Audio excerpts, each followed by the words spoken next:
Before you ask your question, I want to answer something that's sort of parallel to your question rather than a direct answer. I don't know the details of American history in the 19th century. I wouldn't feel equipped to answer that. But you might be interested to know that in my country, in Australia, where land was dispossessed from the Aboriginal population, the legal justification for this actually went by the Latin tag of terra nullius, which means no man's land.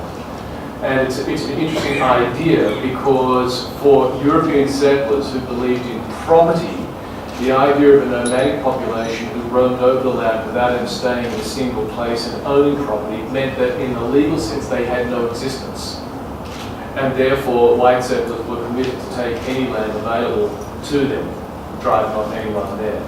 The extraordinary thing that I think you might be interested in is that the High Court of Australia overthrew that as a legal justification for the seizure of Aboriginal land in 1994. As a student in 9th grade, what would you recommend as a classic to read? As like a good one that'd be worthwhile for 9th graders to read? That's a lovely question. Homer. Start with Homer. Have you read it? Like the Iliad and Right. I've read the Iliad. Okay, we'll do it again.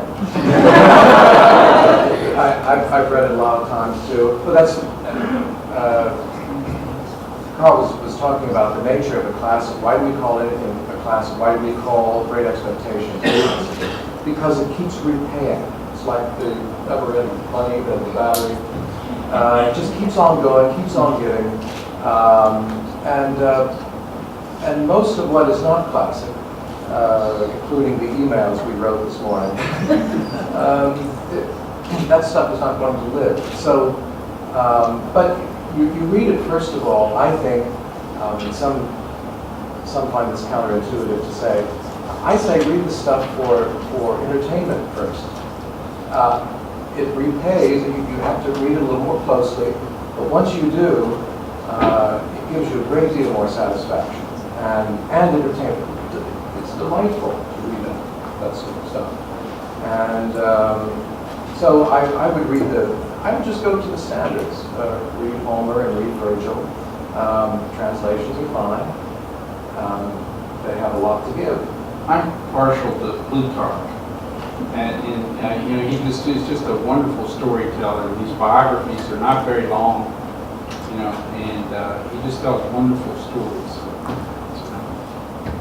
In the Aeneas visits the underworld and is given a chance to see what awaits Rome in the future. It's one of the few places that classical literature gives us pretty much a statement of what imperial power is all about. And I think it's a very important passage to read. You should read the whole thing, but in this, Aeneas is told that other people will bend the molten brass better than you, Romans, and other people will track the movement of the stars across the heavens better than you will, Romans, and other people can mold marble into more beautiful sculptures than you can, Romans, but these Romans shall be your arts. Develare superbos in patres vitis. Throw down the proud and despair of comfort. And it's, if that doesn't make the hair stand up on the back of your neck, then Thanks for your presentations. This question is for Dr. McInerney. I'm feeling a little schizophrenic today. Is it going to be McIntyre or McIntyre? About the way America wages war, especially recently, where we operate on metrics of treasure and blood, casualties and how much money we spend. And it seems like, at least in the scene of the Cold War, maybe before that, we go to war by trying to hide casualties and the cost from the public. So recently we cut taxes and then increase spending when we go to war, and we hide casualties by outsourcing fatalities to contractors and third world nationals. So what does Thucydides have to say about hiding costs and blood and treasure? No, that's a very good question. Thucydides has a great deal to say about the resources of war and the cost of war, but I think the more important passage that I would refer to would be in Book 2 of Thucydides, when he's giving us the funeral oration. I just told this young lady that she should read Virgil Book 6 to get an imperial statement. The best statement of Athenian ideology is in Book 2 of Thucydides, when at the end of the first year of the war, the Athenians meet as a community to bury the dead. And at that public meeting, the bodies of the dead are there, laid out in front of the Athenian audience as they elect a speaker to stand up and eulogize these men that have died for Athens.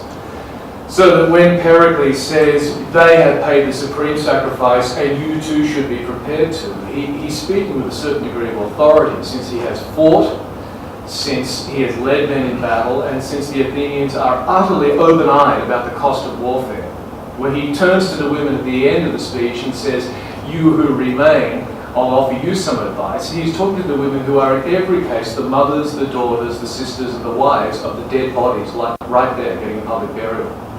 So that when he gestures and says, "Every day you should cast your eyes to the glory of Athens," and points up to the Acropolis, to the Parthenon, to show them what their empire has built them, he says, using, who was it who spoke of the language of love earlier today? Was it you, Robert? Someone was speaking about Eros. It was you, Bruce, yeah. He says the same thing. You must look upon the beauty of Athens, and then when love of her has filled your hearts, when love of her, yearning for Athens has filled her hearts, then you must vow to make yourselves as worthy of the city as these men here. So if you're asking about what Thucydides would say about the cost of war, he would say, don't put on blinkers. If you're going to ask anyone to pay the price, have the decency to acknowledge that publicly and openly. I would also like to thank you for all your presentations. And I just wanted to ask all of you, how do we approach teachers and educators today who are allowing their students to experience the classics in a distilled form? You know, saying, well, I read the Spark Notes, or, you know, we only read a chapter of that in class. You know, oh, I heard a lecture on it. You know, how do we approach them, you know, in light of our founding fathers who, you know, could speak the languages and read it all before they came to college? You know, how do we really make a case for contemplating the classics, you know, in a fuller sense? How do we go about doing